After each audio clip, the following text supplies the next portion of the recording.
Di antara hadis Abi Sa'id Al-Khudri, rawahu Daud dan Nasa'i dan lainnya, kata Rasulullah alaihi salatu wasallam, innamal bai'u antaradhin. Jual beli itu harus munculnya karena saling ridho. Pakai innama siroh hasar, pembatasan.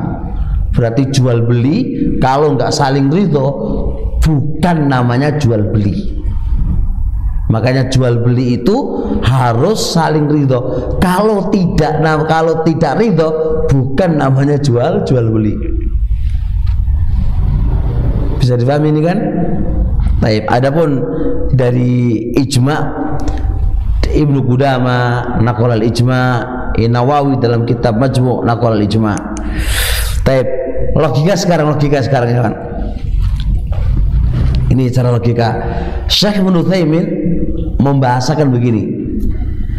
Kalau kita ingin barang orang lain dan Allah membolehkan kita miliki barang orang lain itu dengan jual beli, terus kita nggak syaratkan saling ridho, apa yang terjadi? Kita paksa, Pak. Kita ambil secara paksa. Kalau Anda ambil secara paksa, apa yang terjadi? Pasti permusuhan, pasti tengkar. Loh, ini lo milikku, kok kamu ambil? Awas sama dia, pokoknya aku pengen milikmu. Lah bis piye lah. Maka Masya Allah, Islam mensyaratkan saling ridho itu cocok banget. Dan kita juga punya pembahasan maqasidus syariah, tujuan-tujuan syariat. Di antara tujuan-tujuan syariat itu, membuat syariat adalah apa? Membendung permusuhan dan perpecahan. Maka di antaranya syariatnya Allah di dalam transaksi itu harus ada jual beli, harus ada saling ridho. Itu apa? Membendung yang namanya apa? Permusuhan. Membendung yang namanya permusuhan. Nah, jelas insya Allah. Makanya syarat ini jelas. Sekarang kita langsung praktek dengan syarat ini. Maka kita akan bahas ma hukmu bai'il mukroh. Apa hukum jual beli karena dipaksa?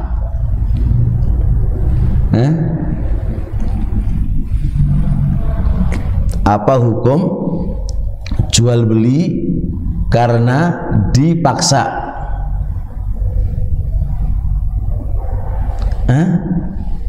Gimana? Bisa setelah saya belajar ini?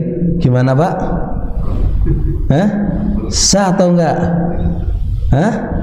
Tidak sah. Kenapa tidak sah? Karena syarat jual beli harus saling ridho. Berarti kalau dipaksa tidak sah. Jelaskan itu. Imam Abu Hanifah berpendapat bahwasanya kalau dipaksa itu sah jual belinya, tapi apa yang dipakai, apa yang dipendapati oleh Imam Abu Hanifah jelas terbantah dengan dalil. Paham ya? Berarti nggak sah. Tapi soal kedua, ada nggak keadaan yang transaksi dipaksa itu bisa menjadi sah atau mutlak tidak sah? Susah jawab, Ustaz, apa Ustaz? Ketika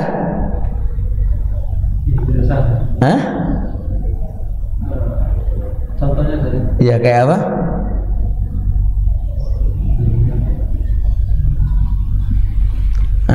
Kayak apa yo? Sah, dipaksa tapi sah Pak.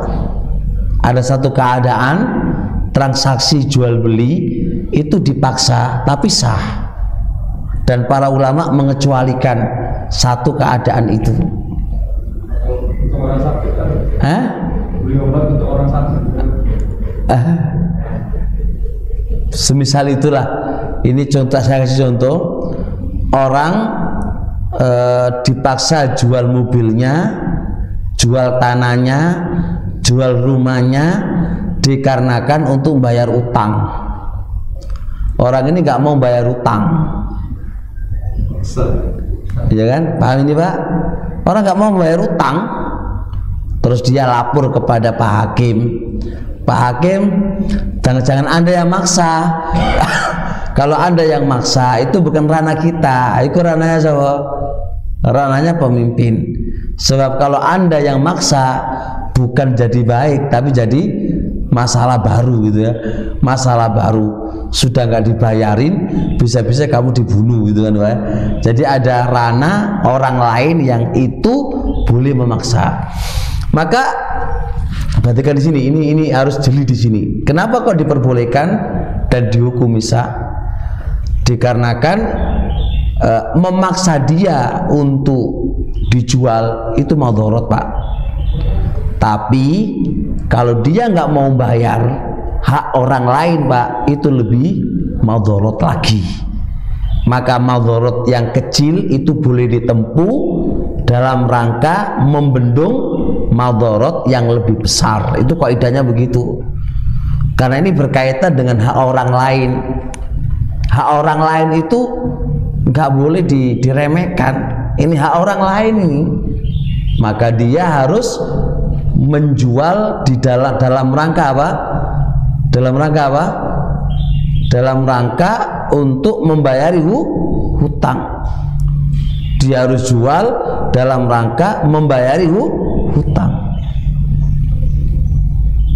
Bisa dipahami ini? Nah, kayak kasus tadi juga, ini mau mati nih, beli obat sama dia, tapi nggak boleh gitu kan. Bangsa ini harus kamu jual ke saya, ini mau mati ini gitu kan. Tapi syaratnya Pak, maksa orang sudah pasti dosa. Tapi kira-kira obat ini bener nggak bisa menyembuhkan? Contohnya contoh yang pas nggak begitu, dia ini mau mati kan. Yang namanya mau mati pasti mau mati karena kelaparan, nggak bakal sembuh kecuali minum air sama makan, itu jelas. Maka ketika Anda maksa dia, nggak usah maksa, Pak, antum ambil aja, nanti urusan belakangan, itu aja boleh kok gitu kan. Anda mengambil barangnya orang lain itu dosa. Tapi perbuatan dosa yang Anda lakukan tadi demi membendung madharat yang lebih besar, yaitu nyawanya dia melayang, maka syariat itu membolehkan melakukan yang demikian itu boleh. Bisa dipahami ya? Nah, transaksi semisal ini, Pak, transaksi semisal ini itu tidak ada masalah karena apa? Membendung madharat yang lebih besar. Bisa dipahami insyaallah? Begitulah penjelasan Imam Mardawi dalam kitab Al-Insaf, dan juga Imam Nawawi dalam kitab Majmu', dan juga Syekh Ibnu Utsaimin dalam kitab Syarhul Mumti'. Praktek yang kedua, ini langsung praktek, Pak.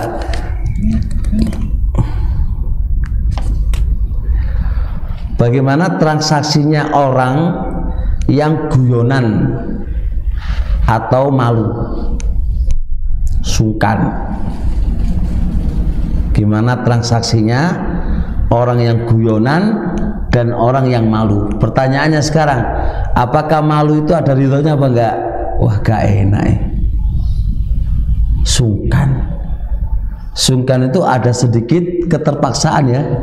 Sungkan itu, waduh, ustadznya yang beli ya, gitu kan. Wes gak digratiskan gimana? Gratis tuh gimana? Gak enak banget soalnya ustadz yang beli.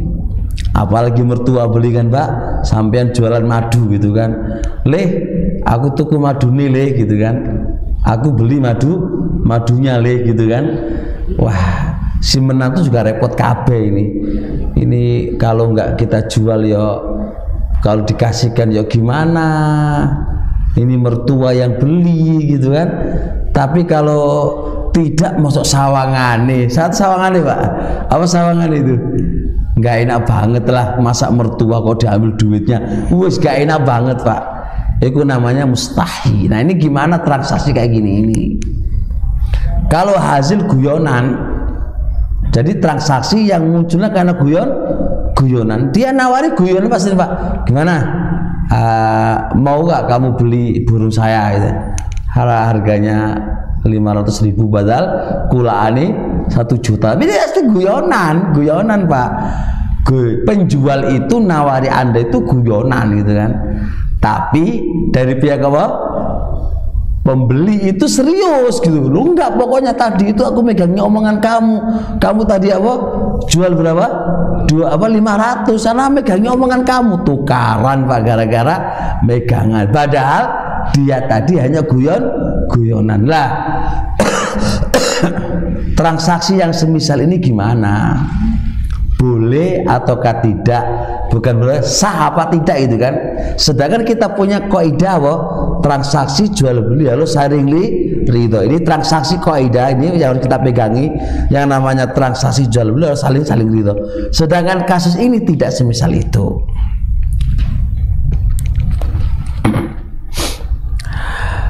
Gimana jawabannya?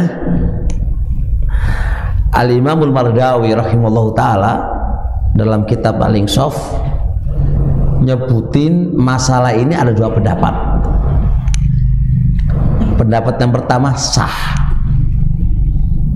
pendapat yang kedua tidak sah. Tapi kita memicu kaidah. Kita kan belajar kaidah tuh syarat tadi. Kita memicu ya syarat jual beli, kita micu ini, kita pegang.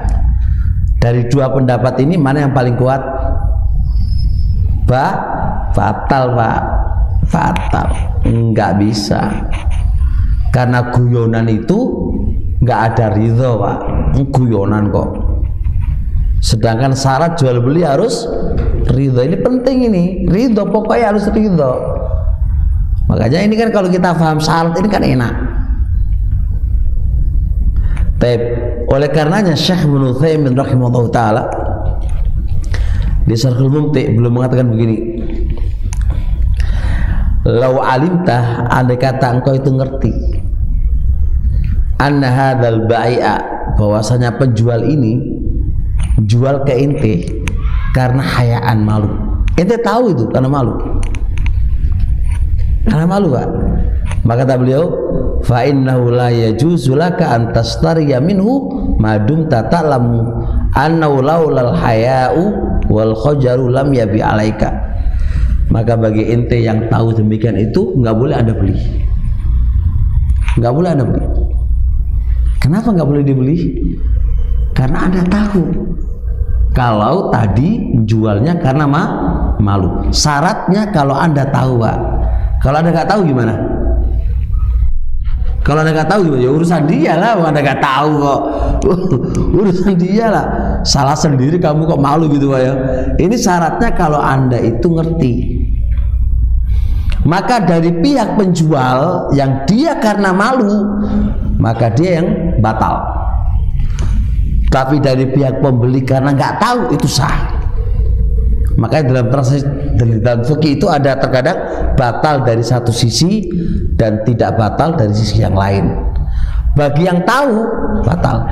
Kayak kasus nikah muhalil. Pihak istri itu nggak tahu dia ditalak bain Pak. Dia ditalak bain. Kemudian dilamar oleh seseorang. Yang lamar ini itu sudah ada kong kali kong. Tahu kong kali kong tahu ya? Hah? Kerjasama. Kong kali kong itu bahasa apa? Indonesia ya? Atau bahasa Jawa? Hah? Hah? Oh bahasa Cina. Oh, ya. Kong kali kong, ada kong kali kong ini, ada kong kali kong dengan suami yang telah menceraikan. Wanita itu kan haram bagi dia Pak, sedangkan dia ingin balik, kecuali wanita itu akan dinikahi oleh orang lain kan. Nah, maka dia kong kali kong dengan A, kamu nikahi ya, nanti cerai. Si istri nggak tahu, maka nikahnya orang kong kali kong dengan wanita itu nggak sah, karena dia menikah bukan dasar karena pengen menikah, tapi apa? Pengen menghalalkan. Bisa dipahami nggak? Maka dia dihukumi zina loh, karena nggak sah. Bagi istri yang nggak tahu apa sah, dia nggak dihukumi zina.